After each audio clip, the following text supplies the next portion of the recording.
Hello and happy Friday. I am hanging out with you guys today for a hot minute. We're going to talk about some habit building ideas, and I'm going to share with you guys insert I'm using, which is the habit tracker.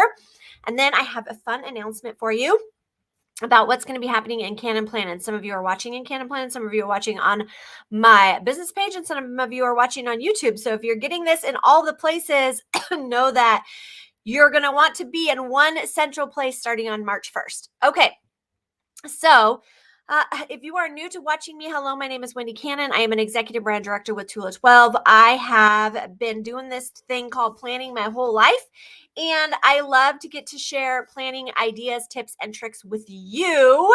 And so that's what I'm going to be doing today. Over the course of the last few weeks, Cannin Plannin VI Planners has been talking about setting up your planner and using them effectively in your day-to-day life. We started by talking about brain Dropbox, which is a variation of a brain dump, which is the universal term for put all the things on paper. So we started with that. Last week on the business page and a few other places, we talked about doing a to-do list and how to categorize that and use it to your full advantage during the day. And so today we're going to be talking about habit tracking.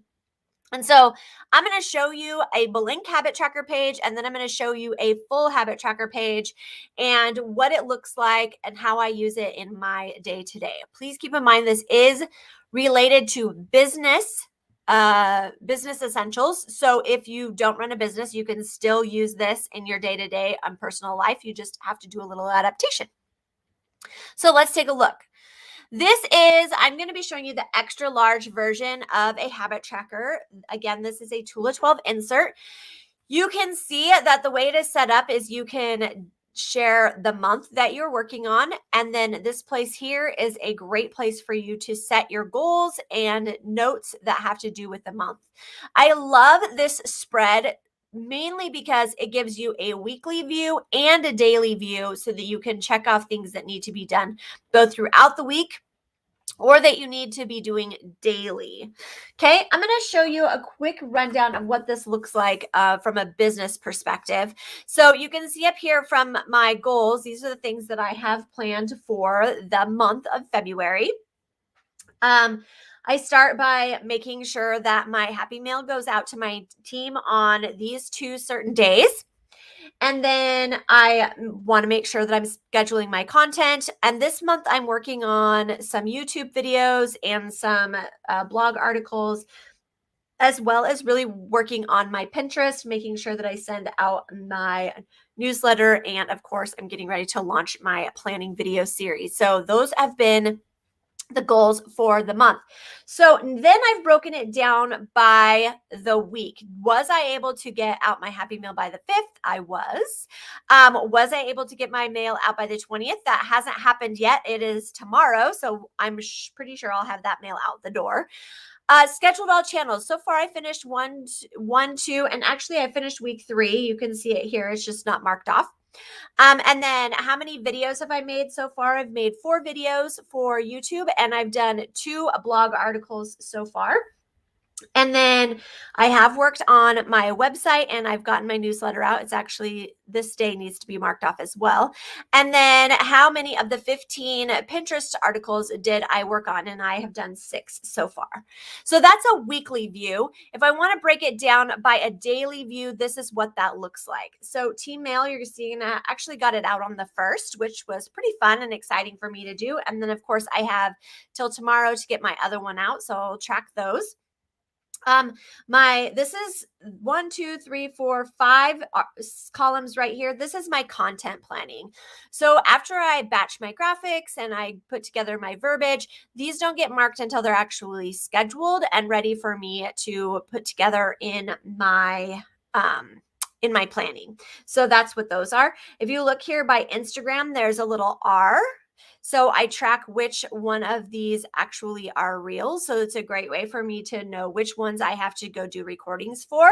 And you'll see that although I've finished with the 12th and the 13th and the 16th, those have already been done. I just haven't marked them off yet. They were done. and recorded.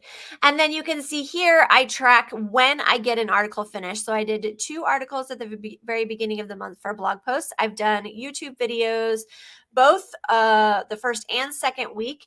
And then I've done some Pinterest articles as well. And then my newsletter, which I've actually sent out to haven't marked that box. So you can kind of see what it looks like. I'm going to flip back to my January so you guys can see again what that looks like. Days I don't need to schedule, things that happen. And then of course you're going to see that I didn't complete all of the goals that I wanted to. So here I was at 7 videos and I only did 3 articles. So it helps me know kind of where I need to go to up the ante. And with my goals, I stayed the same because I wasn't able to accomplish them last week or last month. I do have the ability to do it. I just wasn't able to get it done. So I want to maintain that consistency and be able to track where I'm skipping and what I'm missing. So another way that you can use this in when you're thinking about goals, right, is that here at the top, I've only had time to do 2 blog articles at the beginning of the month. Things have gotten a little bit crazier. So it gives me a way to be able to see a full story of what my month look like as far as following my habits and getting them done and making sure that I'm checking off my to-do list and tracking those things that are super important. All right. So I want to share with you 3 quick things about habit building and using a planner. So the 2 things combined. The first is that you need to write things down. So we talked about that when we talked about brain drop box. You're not going to be able to remember it all. Your brain is a place for you to create ideas. It's not a storage bank. Okay. That's what your phone, your planner, however you keep notes and maintain appointments and all of those things. The older you get, the harder it's going to be for you to keep it in your head. So get used to writing things down. The next thing to help you with building a consistency and habit of using your planner is to keep it with you. So I know Tula 12 has small compact planners. In fact, we have a great sale that's happening this week with Tula 12 with our Trifolio and Goes. It's a great way for you to grab just a calendar and a notes insert, throw it right in that small style of planner, and then keep it with you so that when you're on the go, you can write your notes or whatever things that you need to keep track of so that you know what's happening. Okay. So it's a great way for you to build that consistency if you always have it with you. The other thing that you can do is look at it often. If you are not looking at your planner, then you're probably not going to be using it effectively. And you can see that with that habit tracker, especially on the days that I did my newsletter, it was written in my calendar, but because I wasn't looking at my habit tracker, those things didn't get marked off. So I do look at my calendar many times a day. When I am out and about, my main calendar, my personal calendar and planner goes with me. My business calendar and planner stays on my desk so that I have access to it when I'm at home and working. All right, exciting news from Cannin Plannin. So on March 1st, I'll be starting a free How to Pick the Right Planner workshop. It will be happening in Cannin Plannin VI Planners. So if you are not a member of Cannin Plannin VI Planners, I'll drop the link in the comments below and you'll be able to hop in and join us for that free workshop. Again, it's How to Pick the Right Planner. We're going to be talking about all the different styles that you might need or the purposes that you might be needing it for, different sizes and which size might be the best fit for you. We're also going to be talking about the styles such as vertical, horizontal, or what kind of planning needs you might have.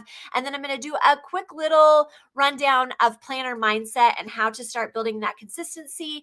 And that's all going to be happening again in my Cannin Plannin VI Planners group. You can either search Cannin Plannin VI Planners in Facebook, or you can check the comments and I will have it listed in the comments below. So if you have found this information valuable, please feel free to share it out. Thank you so much for hanging out with me today, and I will see you all soon. Bye, friends.